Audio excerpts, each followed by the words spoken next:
ஆண்டவராகிய இயேசு கிறிஸ்துவின் நாம் மையப்படுவதாக இந்த நாளில் உங்கள் யாவரையும் பார்ப்பதில் மிகுந்த சந்தோஷம்.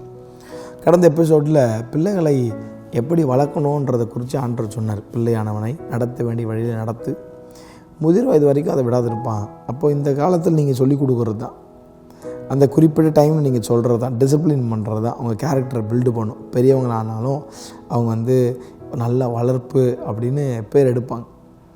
இன்னொரு பக்கம் ஆண்டவர் சொல்கிறாரு, நீதிமொழிகள் 23:13-14 வாசிக்கிறேன். கேட்க கொஞ்சம் ஹார்ஷாக இருந்தாலும் அது நல்லது தான். பாருங்களேன், பிள்ளையை தண்டியாமல் விடாதே, அவனை பிரம்பினால் அடித்தால் அவன் சாகான்.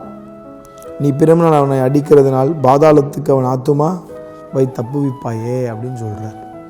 அதுக்குன்னு ஆண்டவர் சொல்லிட்டாருன்னு போட்டு சில பெற்றோர்கள் போட்டு அடின்னு கண்ணாமன்னு அடிக்கிற ஆட்கள்லாம் இருக்கிறாங்க. அப்படி இல்லாமல் அவங்கள கொஞ்சம் பேசி அவங்கள சரி செய்யுங்க. If is a teenager, take him outside, take her outside, talk to them, give them some good dinner or lunch. சும்மா நீ எல்லாத்துக்கும் பைல் படி ஜோம் பண்ணு அப்படி நல்லது தான்.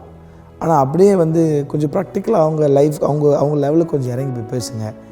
அடங்கள்னா 2 போடுறது தப்பே கிடையாது. ஆண்டதான் சொல்கிறார், நீ அடிக்கிறனால உன் பிள்ளை பாதாளத்துக்கு அவனை தப்பு வைப்ப அப்படின்றார். அப்போது பிள்ளைகளும் கொஞ்சம் ஒரு பக்கம் கவனிக்கணும். நான் ரீசெண்டாக ஒரு பாயிண்ட்டை பேசிகிட்டு இருந்தேன்.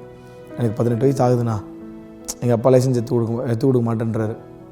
18 வயசு முடிட்டோம், நான் லைசன்ஸ் எடுத்து கொடுக்குறேன், நான் கார் சொல்லி கொடுத்தா தான் நீ ஓட்டணுன்ற மாதிரி எனக்கு ஃப்ரீடமே போயிடுதுண்ணா அப்படின்னு அவங்ககிட்ட கொஞ்ச நேரம் பேசி பார்க்கும்போது எனக்கு புரிஞ்சுது. அவங்க அப்பா அன்பால் அவனை இது பண்ண பார்க்குறாரு. ஆனால் கொஞ்சம் அந்த அன்பை அவனுக்கு எப்படி தெரியுதுன்னா திணிக்கிற மாதிரி இருக்குது. திணிக்கிறாங்க அந்த அன்பை. எனக்கு பிடிக்கல, எனக்கு ஃப்ரீடமாக இருக்கணும். அப்பா பக்கம் பார்க்கும்போது அப்பா பிள்ளைய தன் கைக்குள்ளே வச்சுக்க பார்க்குறாரு, பிள்ளைய அழகாக வளர்க்க பார்க்குறாரு. அன்பை திணிக்கிற மாதிரி தான் தெரியும். பிள்ளைக்கு அந்த ஸ்டேஜ் கைக்குள்ளே இருக்க பிடிக்கல, வெளியே போகணும், வெளியே சுற்றணும். ஆனால் அப்பாவுக்கு தெரியும் இந்த பிள்ளை வெளியே போனால் கீழே விழுந்துடும், இந்த பிள்ளை வெளியே போனால் மாட்டிக்கும். அப்போ அந்த நேரத்தில் சில அடி போடுறாங்க. பிள்ளைக்கு அது என்றைக்குமே திணிக்கிறது தான் தெரியுது. பிள்ளைங்க அதை கேட்டுக்கொண்டு இருந்தீங்கன்னா நான் சொல்கிறேன், அன்பு திணிக்கிறது போல தான் உங்களுக்கு தெரியுது.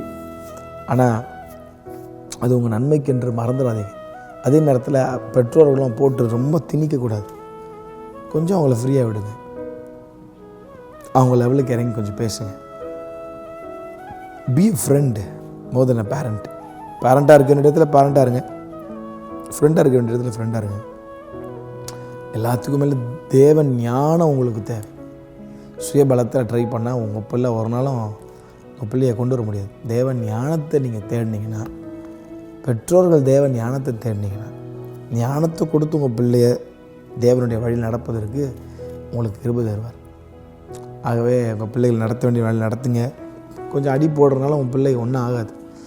சத்தத்தை கேட்டுக்கொண்டிருக்கிற பிள்ளைகள் உங்களை அடி போடுறாங்கன்னா உங்கள் நல்லதுக்கு தான்.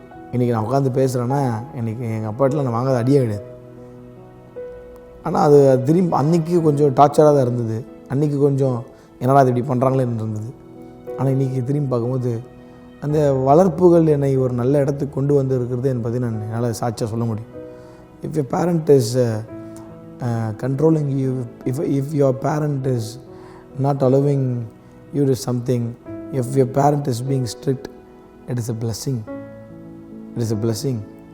உங்களை நல்ல பாதைக்கு அது கொண்டு வரும் ஒரு நாள். கர்த்தர் தாமே அவரை ஆசீர்வதிப்பாராக. ஆமென்.